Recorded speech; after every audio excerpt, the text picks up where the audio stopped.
and creatures found nowhere else on Earth. But what they didn't know was that the real treasures of Sri Lanka can be found even before you step foot on its shore.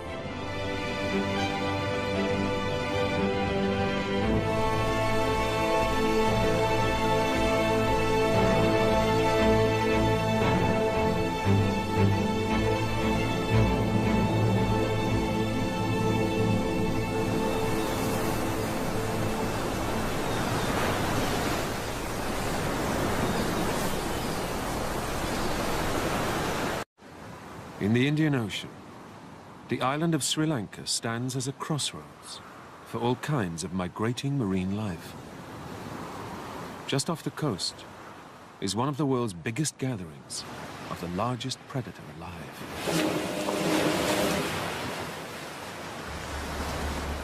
The sperm whale.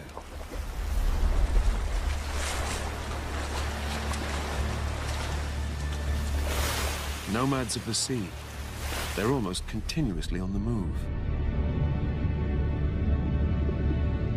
Prospectors returning from a world where the sun's rays cannot penetrate.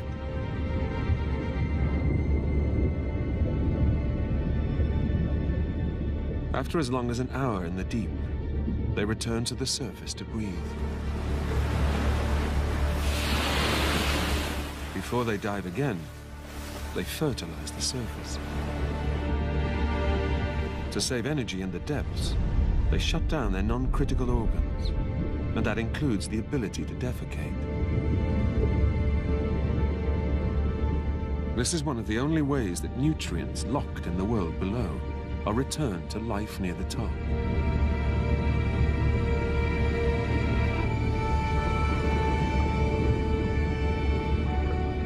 In the expanse of the open ocean, their most stable reference points are each other. Here off the coast of Sri Lanka, they gather in numbers.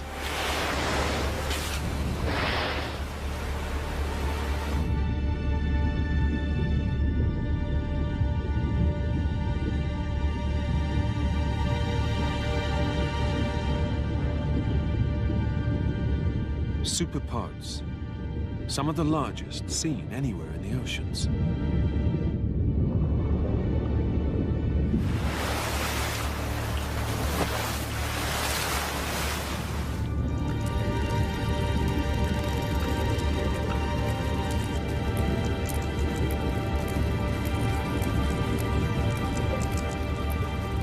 Diving down to over 2 kilometers, they grapple with giant squid in the depths.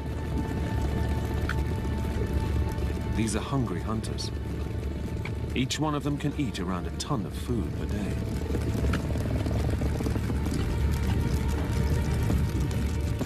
It's thought that they can stun their prey by producing some of the loudest sounds of any living creature.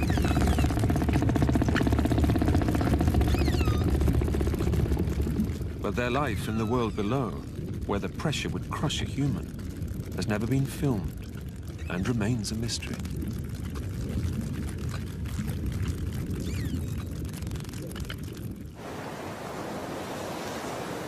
Somehow, the rich waters of Sri Lanka can satisfy the appetites of so many visiting giants. Circling this island is an ocean like no other. All thanks to a unique combination of natural and geological quirks. At the tip of India, Sri Lanka is the southernmost point of a huge tapering continental landmass. The island has a mountainous heart, bound by a ring of fertile coastal plains. Rivers litter the land, and together with strange weather patterns, these are the perfect ingredients for an underwater paradise. To the east, west, and south, the ocean stretches unbroken for thousands of miles. It's not just whales. Schools of fish and huge flocks of seabirds cross thousands of miles of ocean to reach these shores.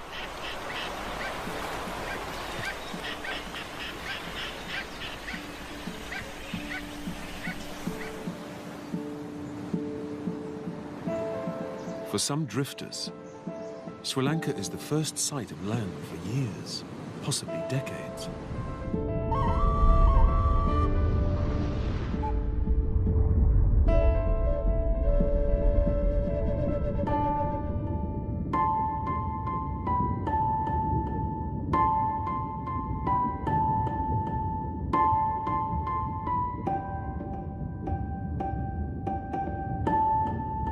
Green turtle. She is one of 5 species of sea turtle that are born on these shores.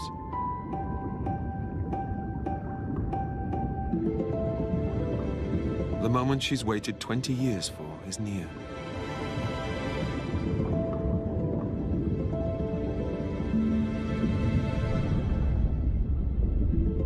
She spent the years riding the currents of the deep ocean. Now she must gain strength. So she's returned to the sun-drenched shallows, more fruitful than the open water. Grazing on seagrass and weeds, whipped up by the waves.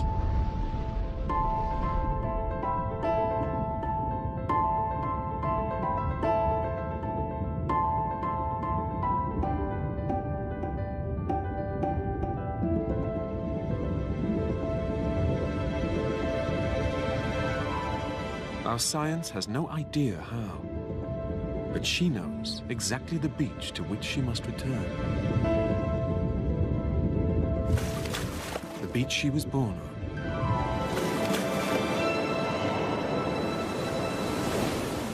And on which she will lay her eggs.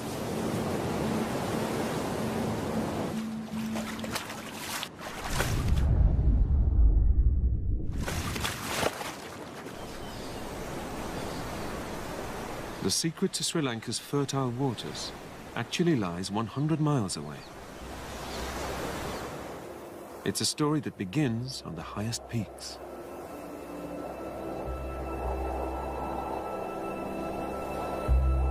Sri Lanka is a land powered by rain.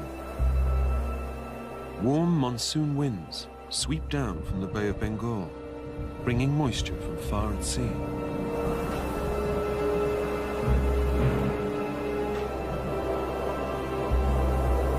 As they hit the central highlands, they rise, they cool, and the northeast monsoon begins.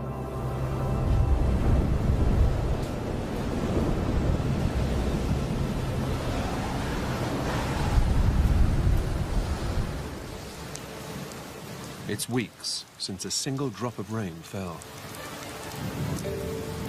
But when the monsoon clouds finally burst, the highlands are inundated.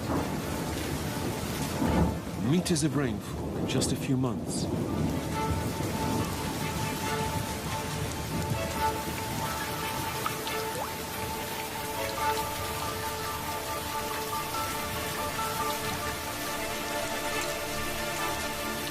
Giving birth to 105 major rivers, a staggering number considering the island's small size.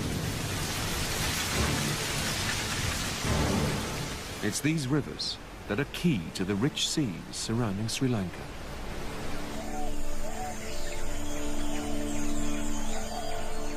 Starting life in mysterious high-altitude cloud forests. Leaves and debris are washed down the mountains. They work their way through impenetrable jungles.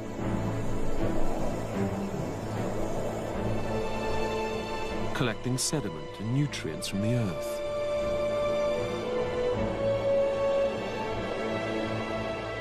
En route, they water vast plantations of green gold, famous Ceylon tea.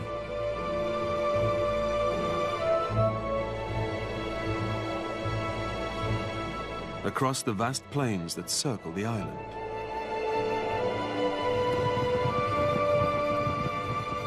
where great wild herds are sustained by the life-giving water. And in turn, they add their waste to the rich mix of nutrients.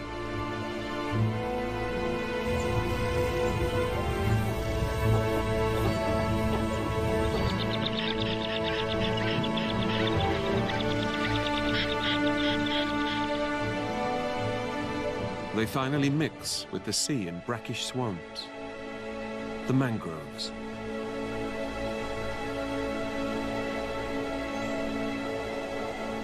A transitional no man's land between the sea and the coast.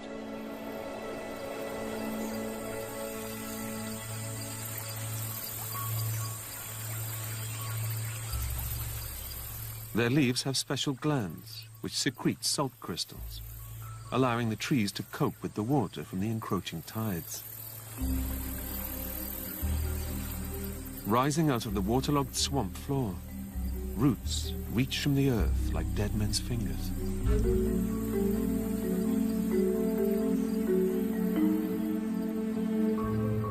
Below the surface, mangroves are vital nurseries for young fish, the roots providing protection from predators.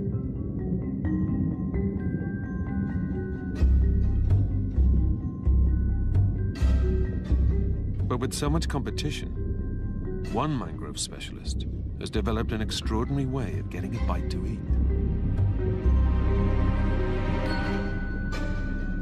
It begins with his dual-action eyes. The bottom part of his eye is used for living down in the murky brown water. But on top, his eyes are suited for spying into the world above.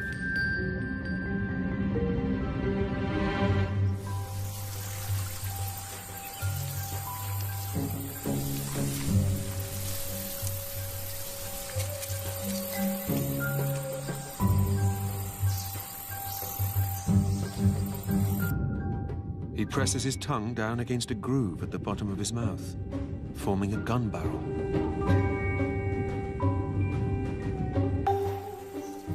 And he fires. He misses. He doubles back and lines up again.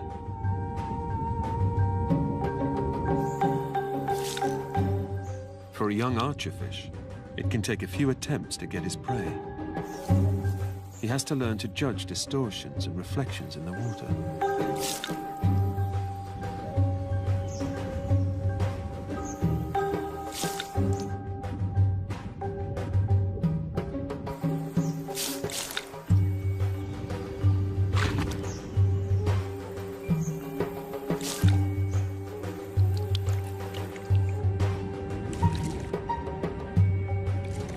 Amazingly, the archer can produce a watery arrow that is up to 6 times stronger than his muscle power.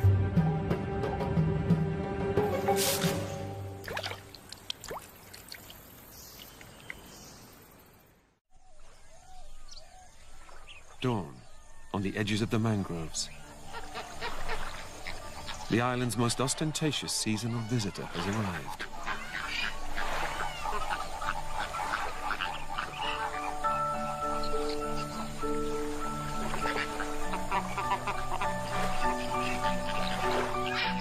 Greater flamingos, named for the flashes of flame-like pink on their wings.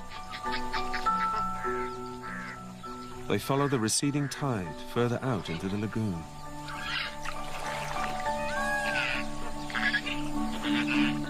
The water must be just the right depth. Wiggling their legs, they stir up the mud.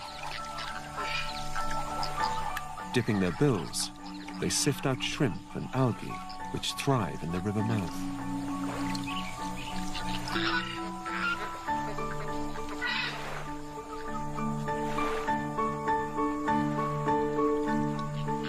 Males squabble and jostle for position in the group. They can grow large on this rich soup, with the biggest males reaching nearly 1.5 meters in height.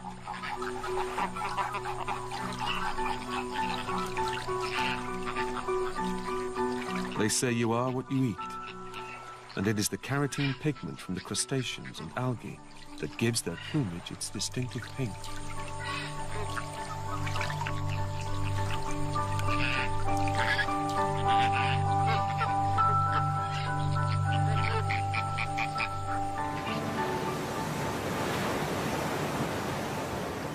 Minerals and organic matter from hundreds of rivers and streams nourish coastal communities.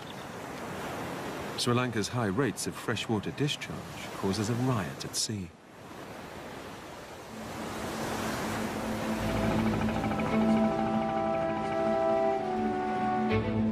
Fleets of fishing boats take to the waves. Endless schools of fish lie in wait.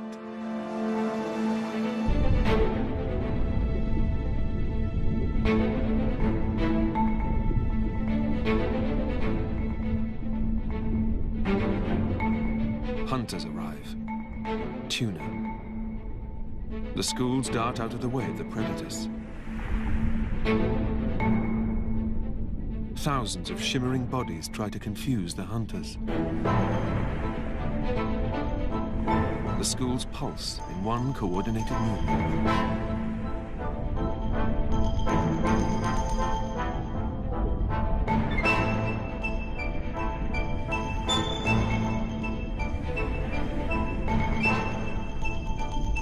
But the tuna are themselves in danger from above. For these fishermen, the big money is in tuna, if they can find them. They're impossible to spot from the surface, but the fishermen are guided by the ocean's greatest acrobats.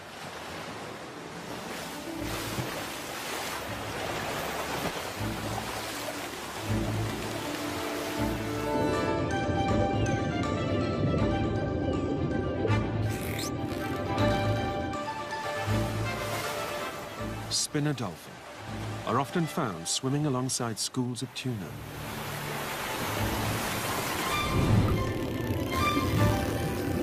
Superpods of thousands of dolphins congregate on the country's coast.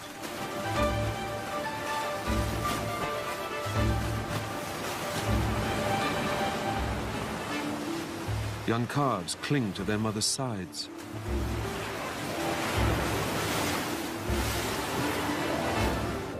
Spinner dolphins live up to their name, rotating spectacularly as they leap meters out of the water. They start attempting it from an early age, but it's an acquired skill. Why spinners spin is a mystery. Some think it's for communication. Others believe it removes parasites stuck to the dolphin's skin. But perhaps it's just because they can. These huge gatherings of dolphins are some of the largest anywhere. But with overfishing by local and Indian fishermen, they may be a shadow of what they once were.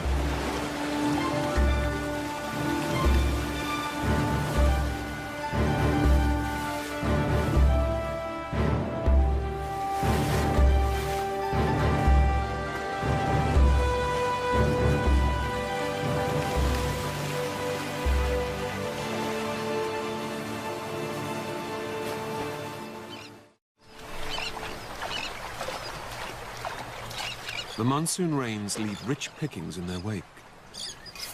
Like a gold rush, everyone prospects the beach.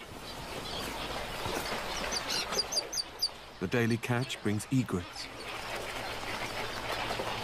Slyly, they bide their time, waiting for the right moment to steal a bite. But some still prefer to catch their own.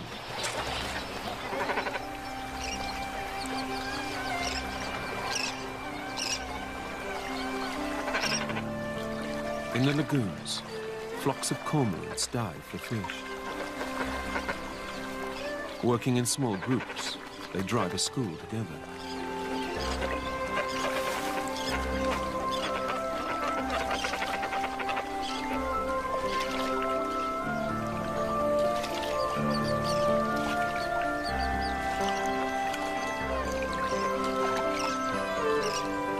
Breaking the bones of his catch helps it to slip down. But if he's not quick enough, he'll lose his meal to thieves.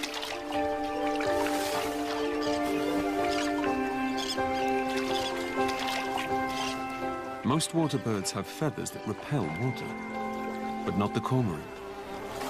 It makes him an excellent diver, although his feathers do need to be hung out to dry.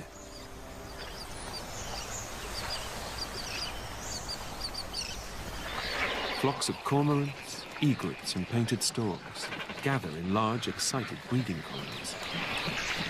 When food is abundant, it's the safest time to raise a family.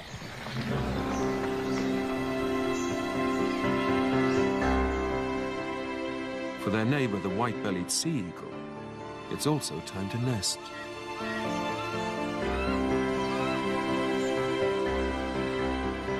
These graceful flyers mate for life. Each year, acrobatic flights in unison renew the pair's bonds.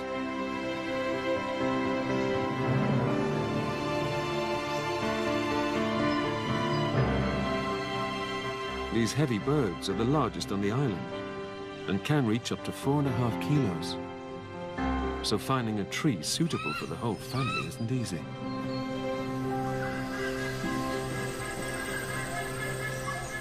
The sacred fig tree, towering above the cultivated land, has been allowed to survive. It makes a perfect roost. They've used the same nest, now a huge pile of sticks, year after year.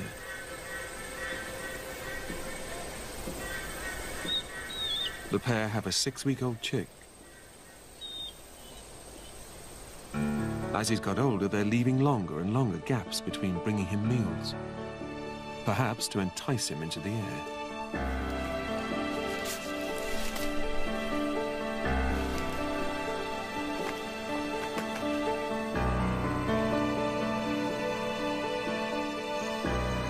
He's yet to be fed today, but his parents seem to have other concerns.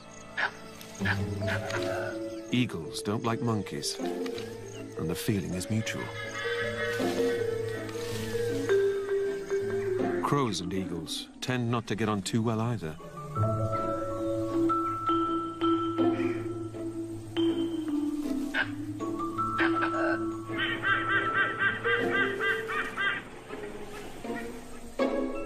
The sacred tree is home to all sorts. And some residents, like palm squirrels, make happy neighbors.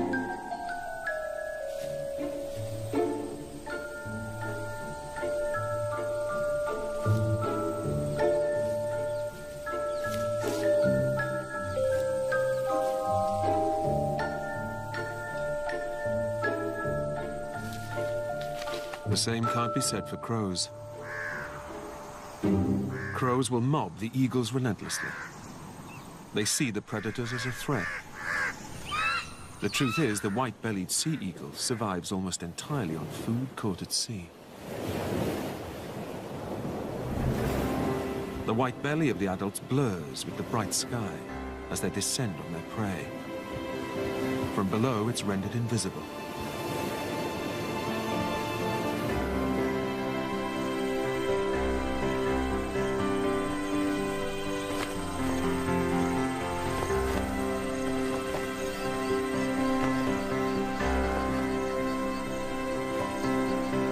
He's not quite ready.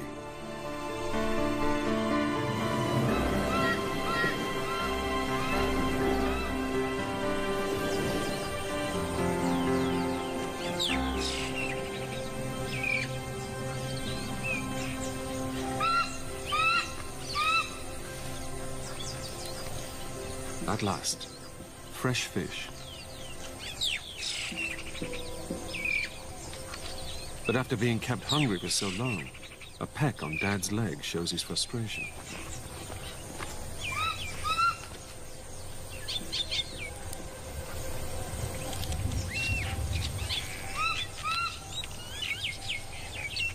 In a few more weeks, he could be fishing for his own dinner.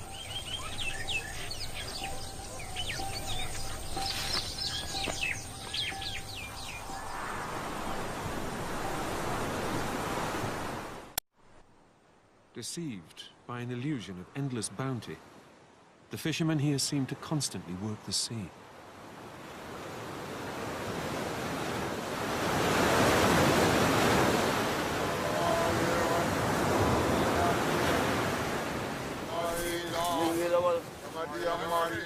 They continue to haul in their nets at night.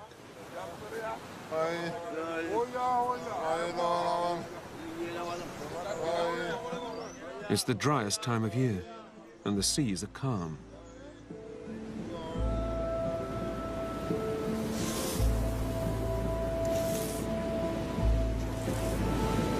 Our expectant mother knows her time has come. Hauling herself up beyond the reaches of the waves. On land, her flippers are cumbersome. She was born on this beach, and now she's returned to lay eggs of her own.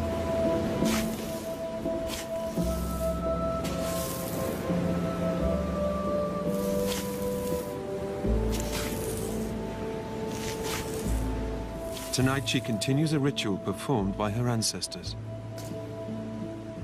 This scene has played out since prehistory. She carefully buries her clutch. Her eggs must remain dry. They'll remain underneath the sand for 7 weeks.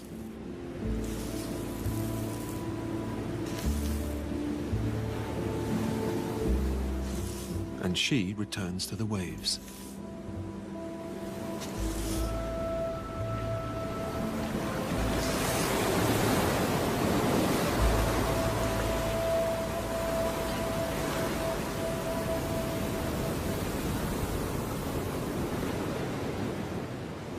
Different species use the same beaches. Life goes full circle within just a few moments. While one species is laying, another is hatching. An eager olive ridley sea turtle is the first of her siblings to break the surface.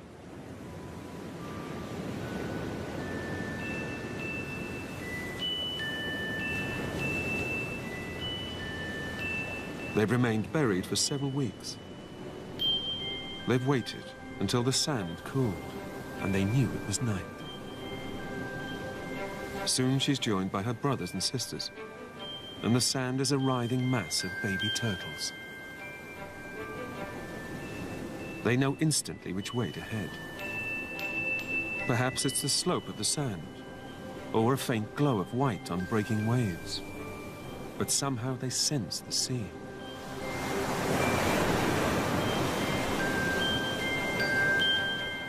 Only a few centimeters in size, they face a migration before they reach the water. An exhausting start to life.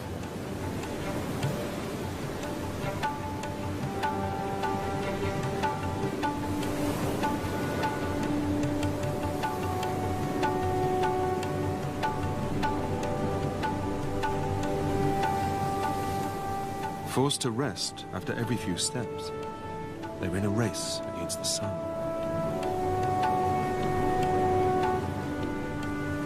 It may be, during her crawl down the beach, the hatchling sets an internal compass, imprinting the location of her home.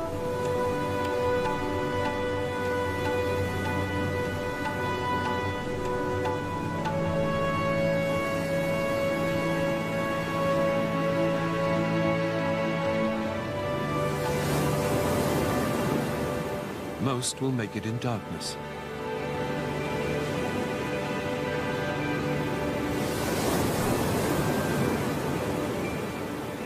Once there is light in the sky, the predators will wake.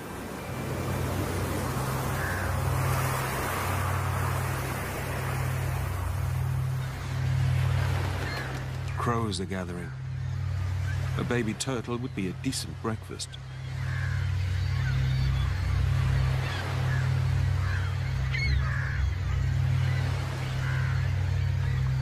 With this species facing a high risk of extinction, every one of this clutch is precious.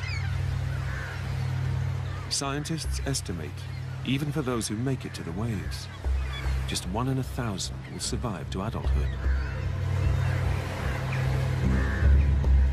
The last straggler, exhausted, must rest before the final push. A fatal pause.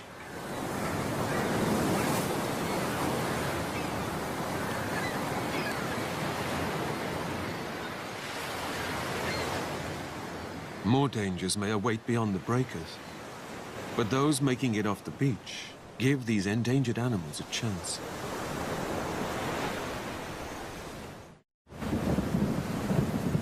In the southwest of the country, The second monsoon announces its arrival. The land's drenched, the rivers pumping nutrients out into these seas.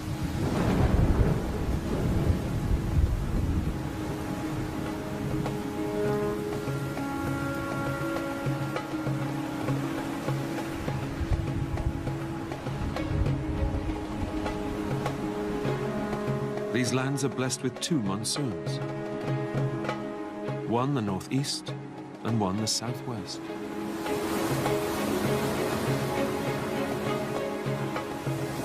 Meaning there is always rain somewhere on the island.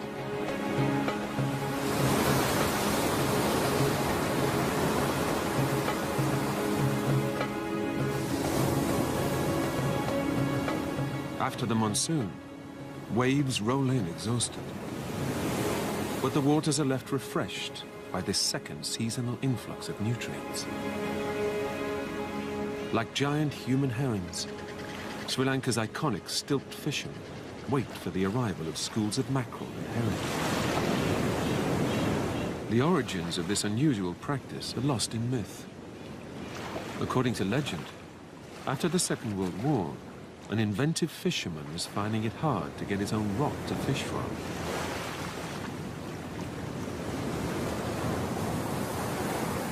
Making use of scrap metal poles left by departing troops, he made his own perfect perch, much to the envy of his competitors.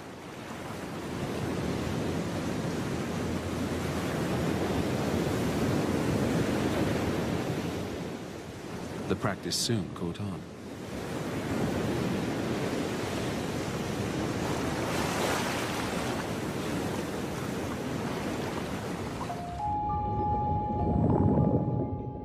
Below the waves, infinite schools of big-mouth mackerel block out the sun.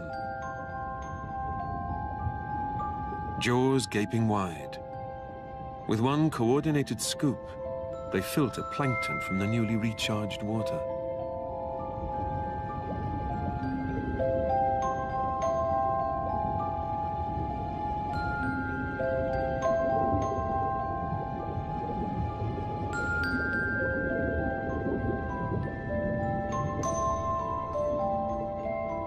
Shoals of reef fish, yellow-striped fusiliers and damselfish mingle.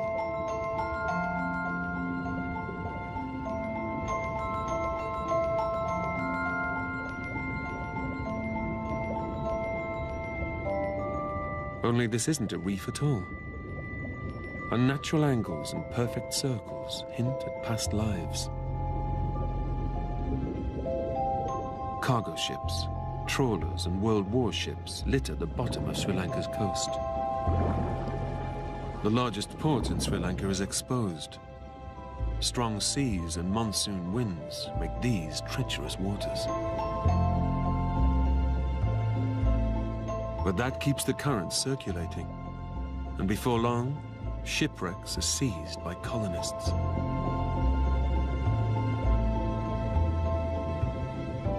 All manner of creatures take up residence.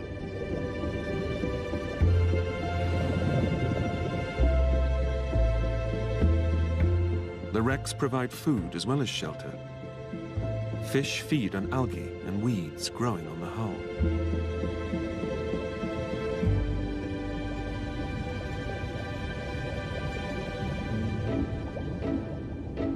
It gets crowded down here. A damselfish guards her patch and crop of algae. The wreck's very own gardener, she weeds her crop.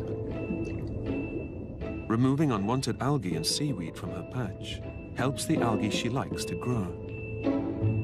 The faint red circle on this mast is a patch of red algae, which she can digest far more easily than other types.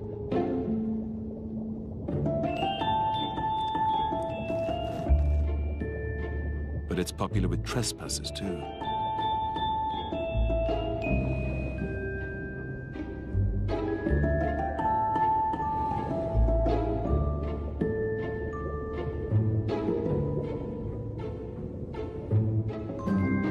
Living in such close proximity to other fish means some unusual ways of getting a meal and strange relationships have evolved.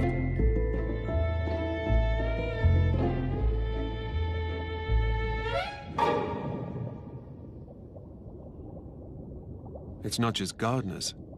There are cleaners here too. This somewhat frantic, blue-streaked wrasse is advertising for business. By swimming strangely, moving up and down and waggling his tail, he's letting passers-by know that he and his team of females are accepting clients. Yellow-striped fusiliers notice his dance.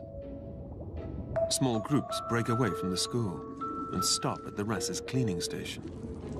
Soon, there is a rush on.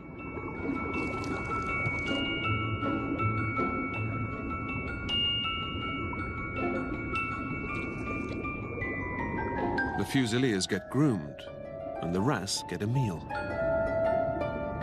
Without this help, it's impossible to remove parasites or dead tissue.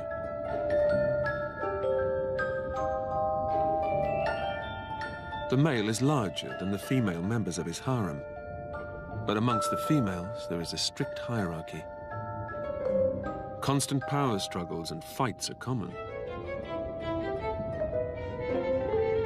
If the male dies, the highest-ranking female will change sex, and she takes the top job.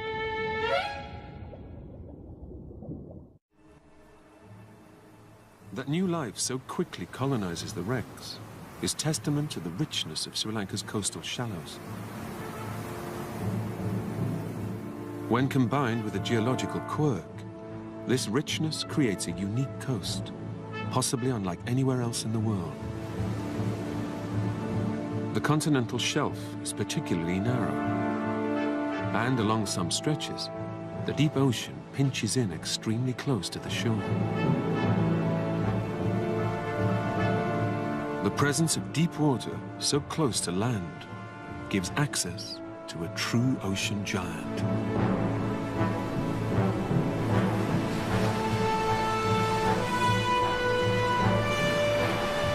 Upwellings, created by the meeting of deep cold and shallow warm water, bring plankton and nutrients up from the deep. With a double monsoon constantly pumping more nutrients out to sea, this all attracts the largest animal to have ever existed.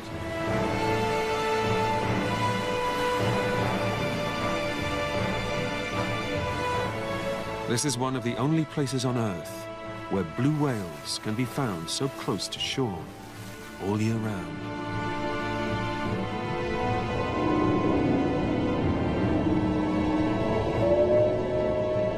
Their tongue can weigh more than an elephant, and they can gulp down 4 tons of food in a single day.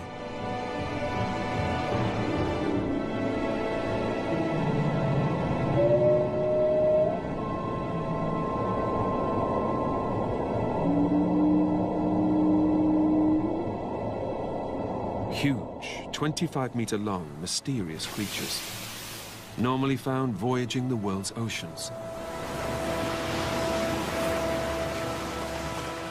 Emerging from the waves, they bring hitchhiking whale suckers to the surface. But these giants will not be going far. They seem to like Sri Lanka.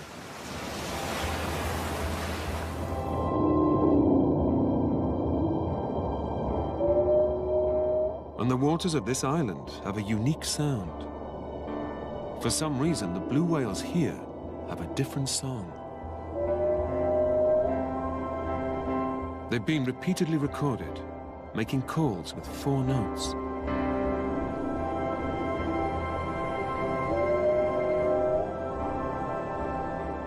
This may be one of the few places on Earth they've made a permanent home, a tribute to the richness of these waters.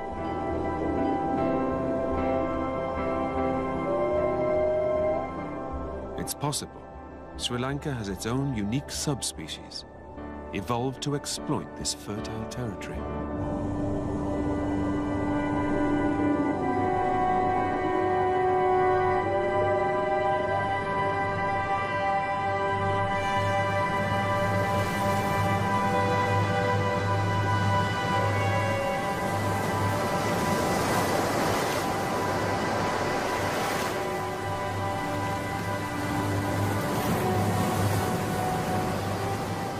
The existence of Sri Lanka's population of the most mighty of marine mammals has only been studied by scientists in the last couple of decades. The locals, of course, knew of the giants in their waters. Some even believe the local Buddhist faith is what protected them and much of Sri Lanka's wildlife. But why they're here is only just starting to be understood.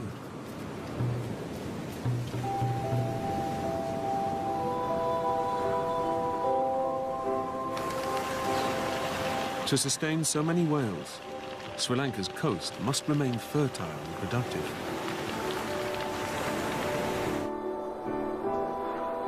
Yet the fate of this sea is tied to the land and the rivers that feed it.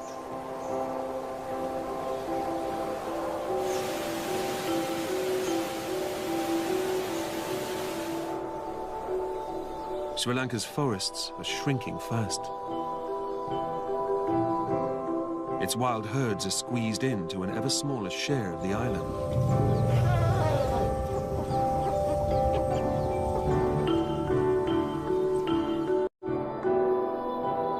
But ancient Sri Lanka sculpted this land in a way that benefited nature. Can modern Sri Lanka